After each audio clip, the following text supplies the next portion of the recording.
Good one.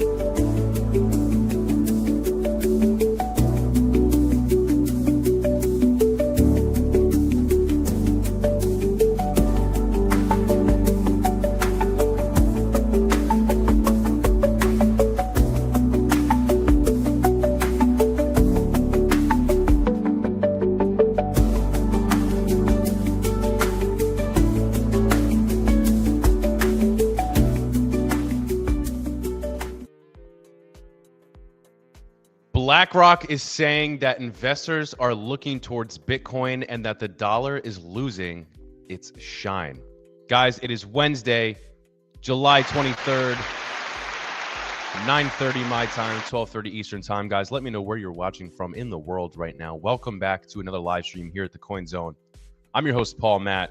Guys, today we have a lot of things to talk about on this live stream. The biggest institution in the world, we all know, Larry Fink, BlackRock, just said today, breaking news, all right? Giving it to you straight, right away, like black coffee right in the morning, all right? Shout out to all my coffee drinkers. We're getting one in right now. 12.5 trillion BlackRock says Bitcoin could be the new hedge. Central banks are diversifying. Is this the end of USD supremacy? Well, now that we have stable coins, maybe not. We're going to take a look at a clip in a second here. Senate Majority Leader John Thune just talked about stable coins. We'll listen to a part of that. Also want to take a look at our guy, Jamie Dimon, the lying SOB, who now all of a sudden loves crypto. Bitcoin and ETH as loan collateral, JP Morgan eyeing. They're also launching their own stable coin.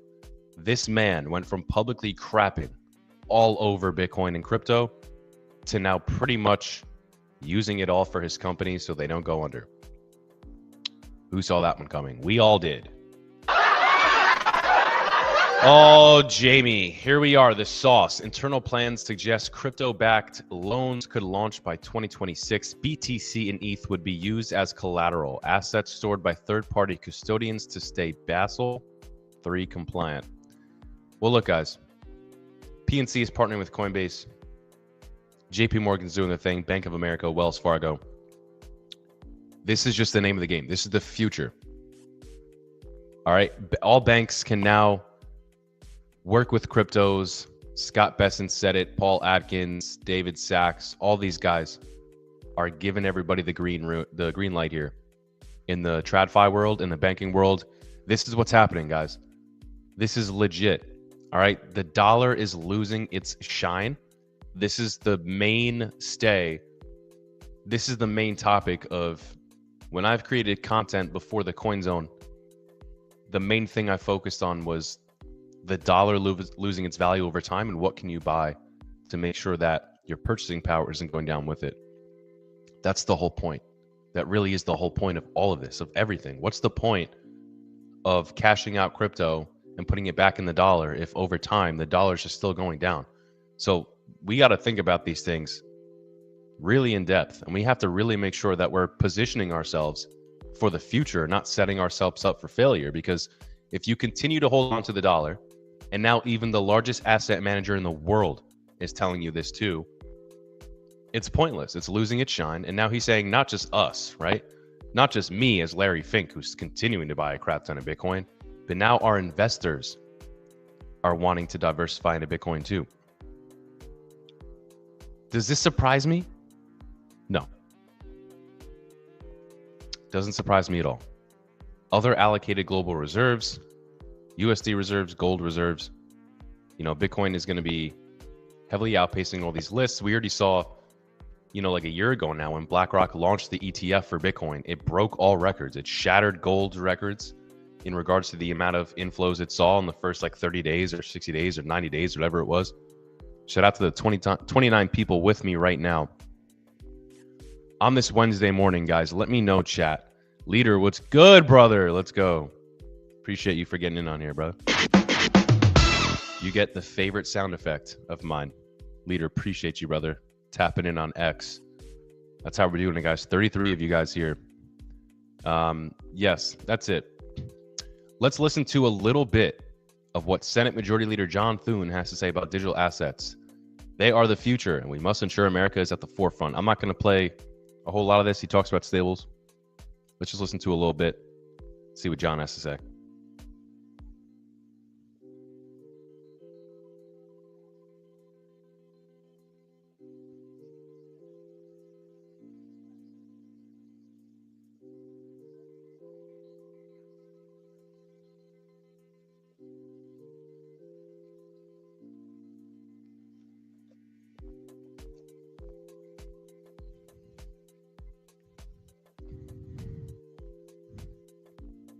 Yeah, I mean, it 100% will. But here's the thing. We need to be honest about what is happening right now. If you ask Bitcoiners, if you ask Bitcoin maxis, if you ask people in crypto, everyone's going to have a different opinion on this. But to figure out what's right or wrong, I think is important. What I'm talking about is a growing number of individuals think that for Bitcoin to succeed, that means the dollar has to fail. For Bitcoin to continue to go up, that means that the dollar, God damn it, the freaking audio still is not working. LL, thank you, brother. I don't know what I'm doing wrong. I had it working the other day when we were doing the live stream, doing everything the same. Figure it out. God damn it, hate to see it. But what we have to decipher is, if Bitcoin is going to succeed and continue to go up and reach $1 million a coin and $10 million a coin, like how Michael Saylor predicts in like 2035, does that mean that the dollar has to fail?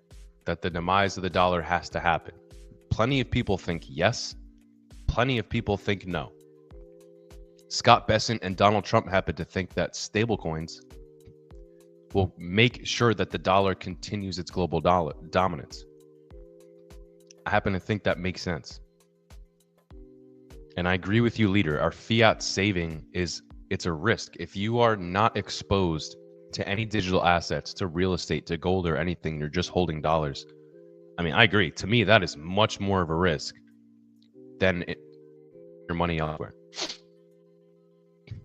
And it's just really common sense at this point. And you got to be looking at information like this. You know, shout out to Anthony Pompliano, but recently I was watching something and he was talking about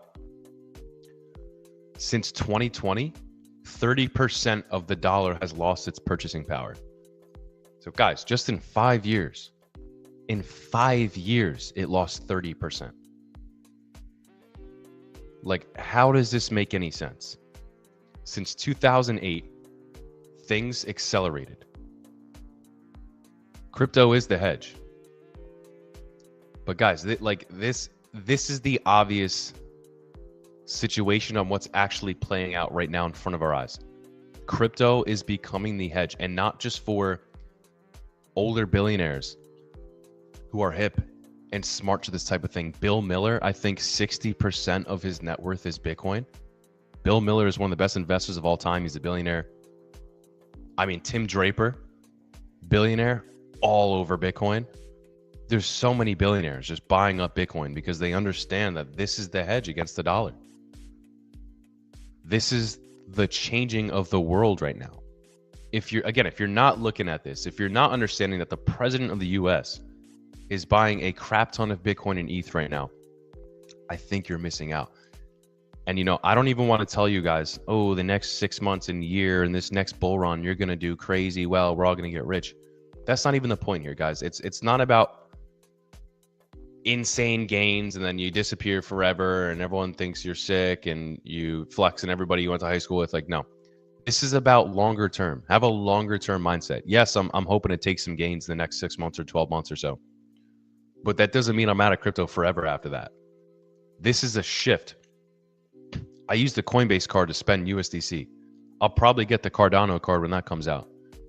I'm using this tech moving forward. It's not like I'm hopping in to get some gains and I'm hopping out back to fiat forever. Like, that's not how this is working.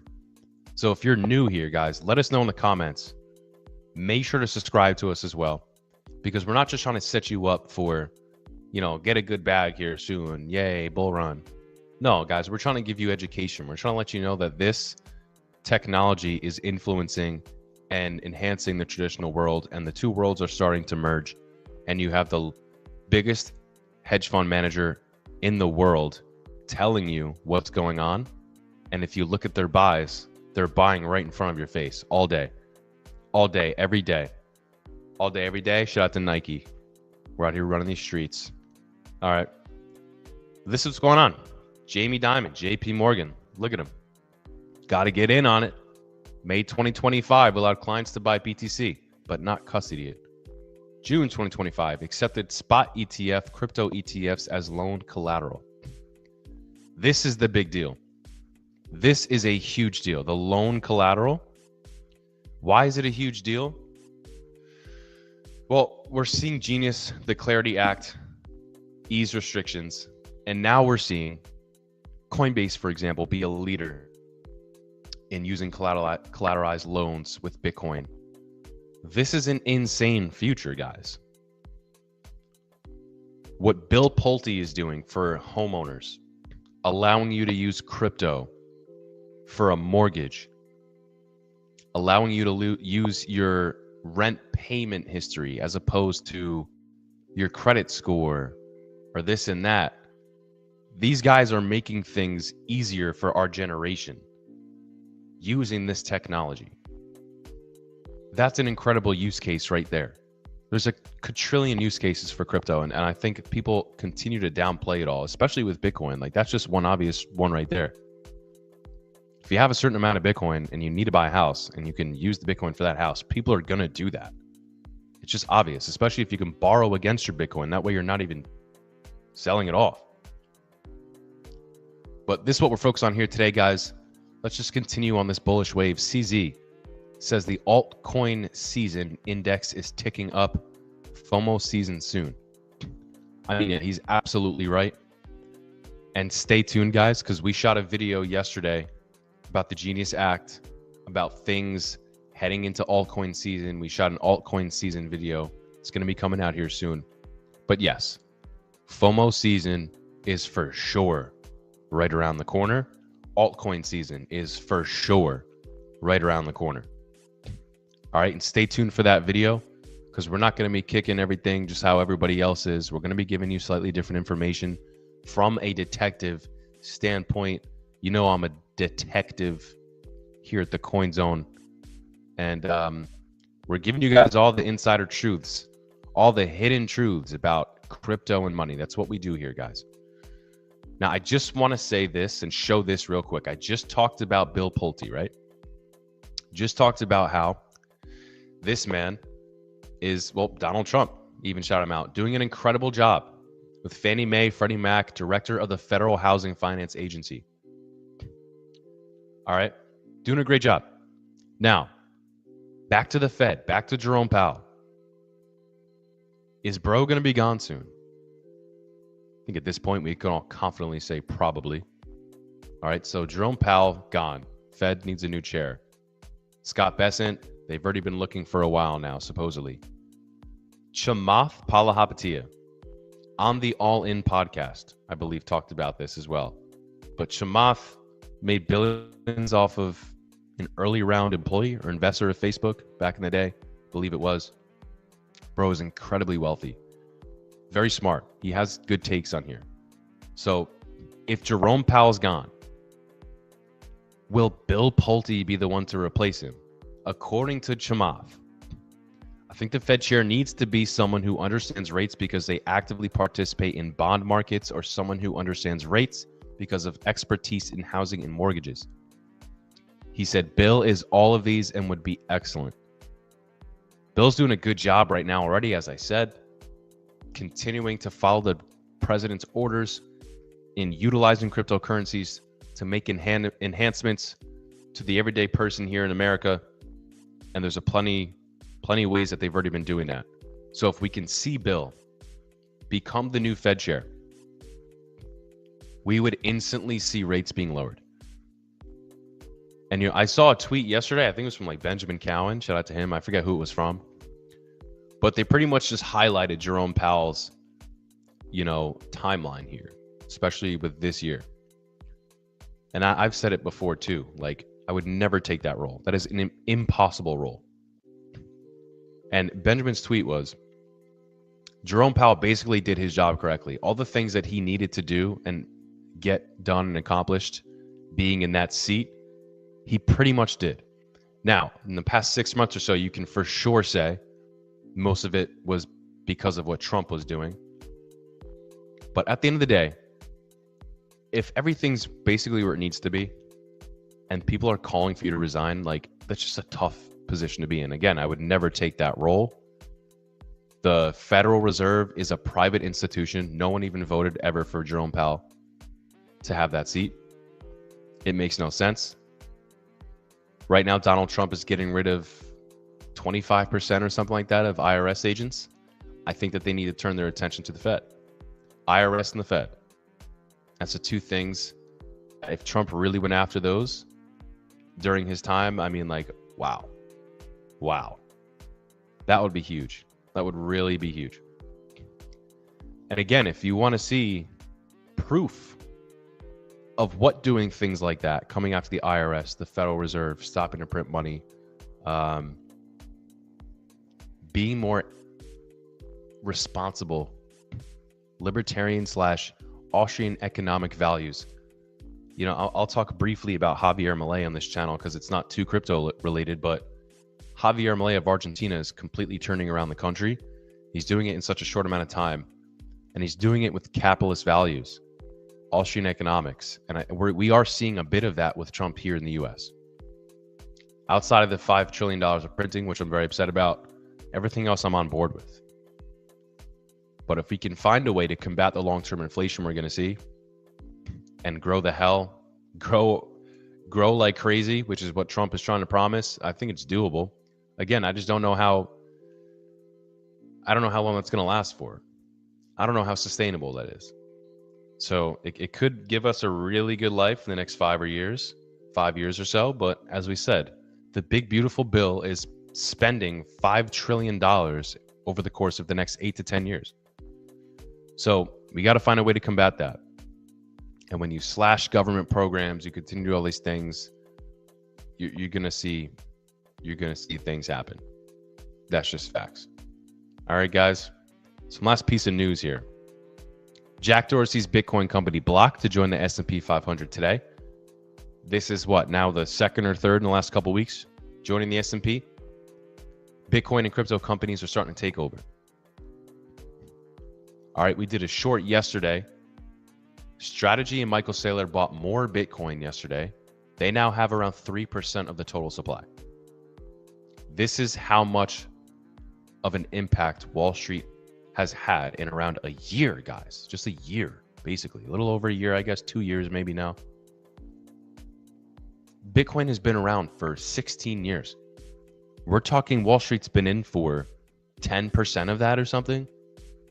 Like, again, zoom out, have a longer term horizon. The future is so stupidly bright. And again, it's more than the next 6 or 12 months. I'm talking, again, 4 years from now. What's it going to be like in 2030? I mean, I hope I still have a lot of crypto then, because I'm sure things are going to be way higher than they are now. So that would be my advice to you, is in the meantime, if you haven't subscribed to this channel already, just do that for me. Because again, guys, we got a great team here. We're putting out videos for you every single day. Really good educational stuff for you to consume. And then my stupid ass is coming here every day and doing lives. So if you're entertained by this, you got a 2-for-1. And that's what we're doing. We also have more than that, kind of awesome interviews for you guys too. So subscribe to the channel if you haven't already. Chat, let me know in the comments where you're watching from right now. If you're on X, on YouTube, let me know where in the world you are. Love to interact with you guys. Yeah, but this is everything that I've been looking at so far that I've been awake this morning. When I saw this guy, I thought it was very interesting. This is breaking news again, guys. This was an hour ago. We just tweeted about it here at the Coin Zone. Go follow us on X. But why did I want to talk about this? Because, guys, it's Larry freaking Fink. This is one of the most influential men in the whole world. And once Larry and BlackRock said that they're getting into Bitcoin, the rest of Wall Street was like, oh, well, I guess it's okay for us to do it then. That's the influence right there, okay? Like, sort of like the US. Now that we're getting in crypto, other parts of the world are starting to be like, all right, bet. Well, they're doing it. I guess I will. That's how things work, all right? That is influence. Quick thing about Larry Fink. I'm going to tell you guys, I'm going to spit some game. I'm going to spit some game real quick before I exit out of here. It's been around 20 minutes, 63 of you with me. Love you guys. I'm going to give you some game real quick.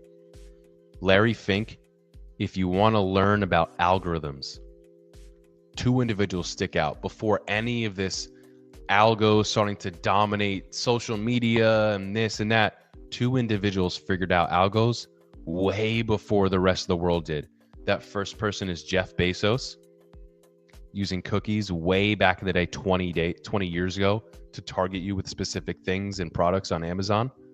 Number two is Larry Fink. Larry Fink created an AI, basically algorithm called Aladdin, to tell them when to buy things. This is why a couple years ago, BlackRock was buying single family homes for the first time. Aladdin grew BlackRock to be the wealthiest and biggest hedge fund manager in the entire world. This technology did. I feel like not a lot of people know that, but Aladdin is a very powerful tool, and now you see that emulated elsewhere. I just listened to a guy yesterday, young guy, Jake something, on Brad Lee's podcast, Dropping Bombs. His company is a crypto firm, investment firm. You know, they have algorithms that they use. This is where the world is turning. But if you were the forefront in trends like this, you're just going to benefit. And I feel like that's what happened with BlackRock and Larry Fink. Why is Larry so big? Larry's the guy behind Aladdin. Larry runs things, man. I mean, again, this is why we're talking about it. BlackRock is BlackRock, man. This is a company that's now in the mouth of individuals like RFK Jr., who have been trying to expose how things work, how money works, who owns, what is it, like 60%? I forget the exact number, chat. If someone can find it for me, maybe. But there's 3 companies that own, like, I think it's something insane, like 80%, 60% or something of the entire S&P 500. Those 3 companies are BlackRock, Vanguard, and State Street. So it's a weird thing. It's a weird thing how this market works, how the markets work. And that is definitely something to keep an eye on. But again, for right, for wrong, whether it's good or bad, that's the poll that BlackRock has. And this is what they're saying, guys. So if I've been saying it for years now, I say it to my family, stop saving money in dollars. If I can't convince you to do it, maybe Larry Fink and the wealthiest hedge fund in the entire world can get you to think. Because bro said, quote unquote, the dollar is losing its shine, and a growing number of investors may be looking at Bitcoin to serve as a diversifier. And again, I've named the names for you here. Countless billionaires, even some of them 60% of their net worth is in Bitcoin. Ray Dalio owns Bitcoin, talks about Bitcoin. Elon recently tweeted something about Bitcoin again. So everybody and their mother's looking at this right now. And if it's not Bitcoin, it's ETH. Let's just be honest. Let's just be honest. I think the future is huge for top quality alts, for a project like XRP. XRP, I feel like, is in its own category, to be honest. Whatever happens with ETH or whatever, I feel like XRP is just going to do whatever at this point in a good way. But really, outside of that, I would say the entire focus right now is on Bitcoin and ETH, mostly ETH. So again, guys, let's use our eyes and look at reality. This is just what's taking place. Most of the traditional financial world is building on ETH. Most of them are. There's an entire list that we can look at. I can't pull it up right now. But this is the reality. The reality is saying BlackRock is telling you to get out of the dollar, and they're telling you this is what we're buying. Trump is saying this is what I'm buying. Hedge funds are saying this is what I'm buying. Crypto YouTubers like us are saying this is what I'm buying. If you guys are missing out on all that, then I don't know what to tell you. I mean, I've been trying to get out of the dollar for the past couple of years now, and I'm very happy with that decision. And like I said, in 5 years, since 2020, the dollar lost 30% of its purchasing power. In 5 years, guys, 5 years, lost 30%. That's absolutely insane. So yeah, if we continue to see positive inflows into these top assets like Bitcoin and ETH, which we are, and I firmly believe, let's just check the charts real quick. I firmly believe we're going to see ETH over 4K very, very soon. Let me just see what the charts are doing. We're still kind of sideways right now, actually dropping down a bit. The whole market's actually down right now. So I don't know. On the week, we're down. We're up 9%, but we were up higher 2 days ago when I was in the live stream. I mean, on a day, we're still down actually. 24 hour, we're down 3%. This is what it looks like with other top coins as well. Even XRP down 5% right now. Is there anything up right now? Let's see what the top gainers are. I know Flare has been doing good for some reason. Chat, let me know if you are a holder of any of these coins right here, because it's always very interesting to me to keep an eye on coins that are doing what the opposite of what the market's doing. I don't even know about any of these coins, to be honest. But something that's up 116% in the past day when the rest of the market's down, I mean, yeah, that's pretty good price action right here. I don't even know what the hell this project is, to be honest. Spark? It is what it is. I'm focused on ETH. This is what we should be focused on right now, guys. When this gets over 4K, I think we're going to start to see things kick off. It's going to be very interesting to see what happens after that. And yeah, it is 9:56. We're almost at 30 minutes. I was going to stop now, but I want to really get to 30 minutes. So we're going to stay on for a couple more minutes, guys. Chat, interact with me in the comments. Let me know what you're looking at right now. Leader says waiting for ETH to the moon. Yeah, I think if you're in the know, we all are for sure. Waiting for ETH to go to the moon. More news with BlackRock. BlackRock is trying to, I believe at this point, convince the SEC to allow them to stake their Ethereum. Let's see if I can look. I think I tried to look into this yesterday.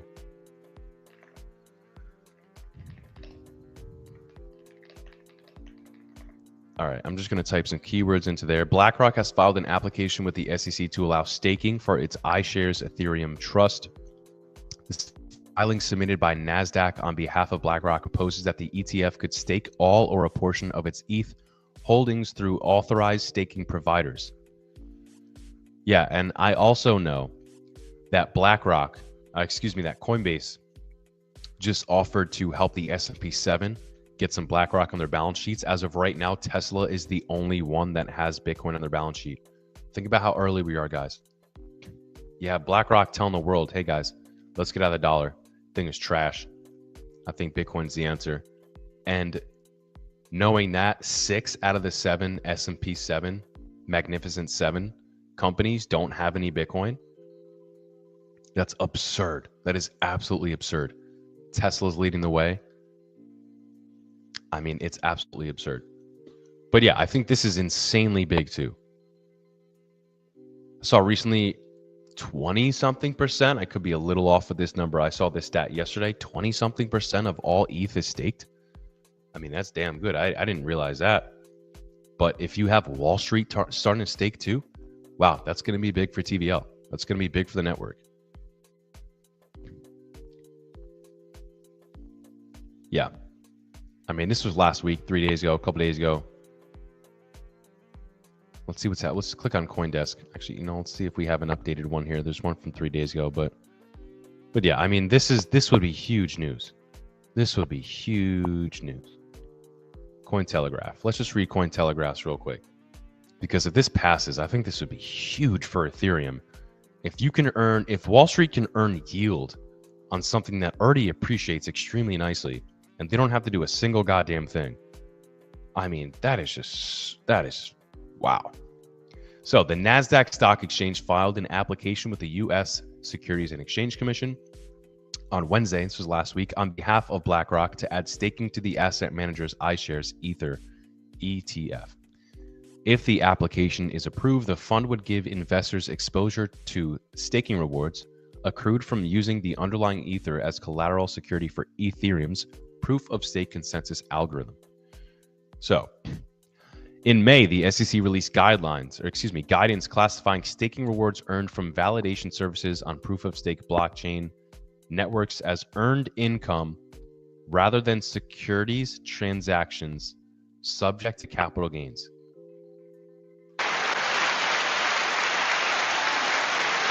I mean, that is just huge. And we also have similar legislation that's coming out for mining as well. It's not going to be capital gains. I'm pretty sure Cynthia Lummis is trying to push that forward.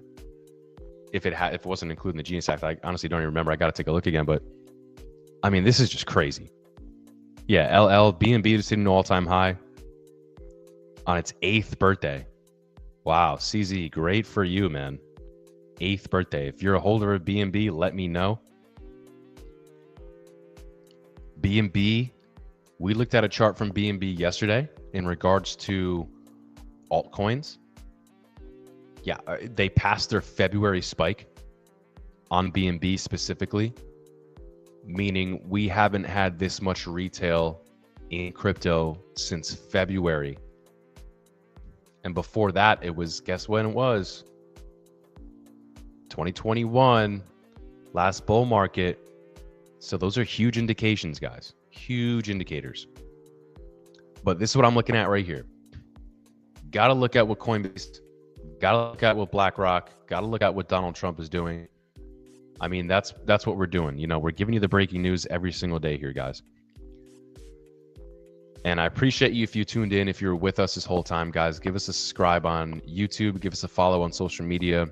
I'll be back here later today with more breaking topics to keep you guys up to date with. And again, if you haven't watched our video from yesterday, last time I'll shamelessly plug real quick. I'll put this back up on the screen. But I do want to show you guys this. If you haven't seen our last video, 1.4K views in 2 days. This is a great video. These are the videos that we're doing for you guys that I mentioned, the educational videos. If you don't like the streams I'm doing here, or maybe you do, there's 86 you guys watching.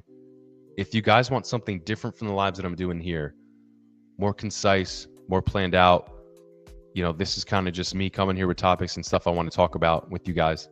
But these are strictly educational videos that we put a lot of time and effort into. So, you know, 1.4K in 2 days.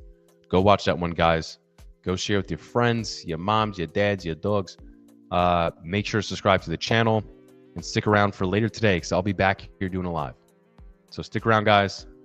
I'll see you in a couple hours. In the meantime, take care.